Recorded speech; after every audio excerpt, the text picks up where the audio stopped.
ಹನೂರಲ್ಲಿ ನಡೆದಂಥ ಎನ್ಕೌಂಟರಲ್ಲಿ 3 ಬೇಟೆಗಾರರು ಅರಣ್ಯ ಇಲಾಖೆಯ ಗುಂಡಿಗೆ ಬಲಿಯಾದ ನಂತರ ಸದ್ಯ ಅರಣ್ಯ ಇಲಾಖೆಯ ಅಧಿಕಾರಿಗಳನ್ನು ಟಾರ್ಗೆಟ್ ಮಾಡಿ ದಾಳಿ ನಡೆಸಲಾಗ್ತಾ ಇದೆ.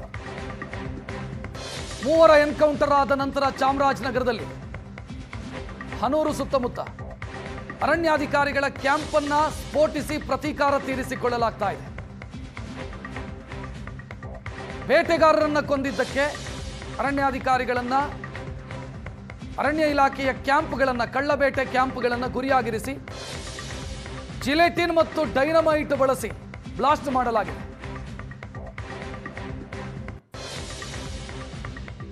ಪರಿಸ್ಥಿತಿಯ ದುರ್ಲಾಭವನ್ನ ಕೆಲ ಕಳ್ಳಬೇಟೆಗಾರರ ಗ್ಯಾಂಗು ಪಡಿತಾ ಇದೆಯಾ ಅಂತ ಅನುಮಾನ ಮೂಡ್ತಾ ಇದೆ. ಈ ದೃಶ್ಯ ನೋಡ್ತಾ ಇದ್ದೀರಿ. ಡೈನಮೈಟ್ ಮತ್ತು ಜಿಲೆಟಿನ್ ಅನ್ನು ಬಳಸಿ ಕಳ್ಳಬೇಟೆ ಶಿಬಿರವನ್ನ ಧ್ವಂಸ ಮಾಡಿರುವಂಥ ದೃಶ್ಯ ಇದೆ.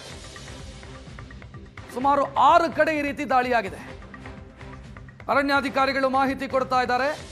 ತಮಿಳುನಾಡಿನಿಂದ ಬಂದು ಈ ರೀತಿ ದುಷ್ಕೃತ್ಯ ಎಸಗ್ತಾ ಇದ್ದಾರೆ. ಅರಣ್ಯ ಇಲಾಖೆ ಅಧಿಕಾರಿಗಳನ್ನೇ ಟಾರ್ಗೆಟ್ ಮಾಡಲಾಗ್ತಾ ಇದೆ. ಅರಣ್ಯ ಇಲಾಖೆ ಅಧಿಕಾರಿಗಳನ್ನ ಕೊಲ್ಲೋ ಸಂಚಿದು ಅನ್ನೋ ಅನುಮಾನ ಮೂಡ್ತಾ ಇದೆ. ಕೊತ್ತನೂರು ಬಳಿಕ ಮಿಂಚಿನಾರೆ ಹಳ್ಳದಲ್ಲೂ ಕೂಡ ಇದೇ ರೀತಿ ಶಿಬಿರವನ್ನು ಧ್ವಂಸ ಮಾಡಿರೋದು. 2 ದಿನದ ಹಿಂದೆ ಹೊಳೆಮೂರುದಟ್ಟಿ ಶಿಬಿರದಲ್ಲೂ ಜಿಲೆಟಿನ್ ಬಳಸಿ ಸ್ಫೋಟ ಮಾಡಲಾಗಿತ್ತು. ಕಳ್ಳಬೇಟೆ ಶಿಬಿರಗಳು ಮತ್ತು ಸಿಬ್ಬಂದಿಯನ್ನು ಟಾರ್ಗೆಟ್ ಮಾಡಲಾಗ್ತಾ ಇದೆ. ಸ್ಫೋಟದ ತೀವ್ರತೆ ಹೆಂಗಿತ್ತು ಅಂತ ಆ ದೃಶ್ಯಗಳನ್ನು ನೋಡಿದರೆ ಗೊತ್ತಾಗತ್ತೆ. ಇಲ್ಲಿ ಅರಣ್ಯ ಇಲಾಖೆಯ ಸಿಬ್ಬಂದಿ ಕೆಲಸ ಮಾಡ್ತಾರೆ ಅಥವಾ ಕಳ್ಳಬೇಟೆ ತಡೆಯೋದಕ್ಕೆ ಅರಣ್ಯ ಇಲಾಖೆಯ ಸಿಬ್ಬಂದಿ ಆಗಿರ್ತಾರೆ ಈ ಜಾಗದಲ್ಲಿ. ಅವರನ್ನೇ ಟಾರ್ಗೆಟ್ ಮಾಡಿ ಕ್ಯಾಂಪ್ಗಳನ್ನು ಬ್ಲಾಸ್ಟ್ ಮಾಡ್ತಾ ಇರೋದು. ಇದರ ಹಿಂದೆ ಕೆಲ ಕಳ್ಳಬೇಟೆಗಾರರ ಗ್ಯಾಂಗ್ ಇದೆ ಅನ್ನೋ ಅನುಮಾನ ಮೂಡ್ತಾ ಇದೆ.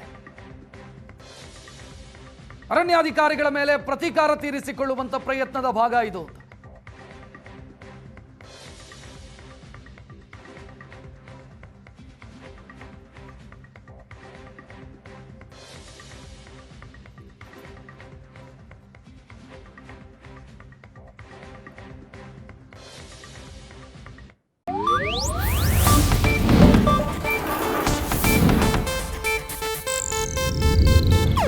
ಇದು ಏಷ್ಯಾನೆಟ್ ನ್ಯೂಸ್ ನೆಟ್ವರ್ಕ್ ಪ್ರಸ್ತುತಿ.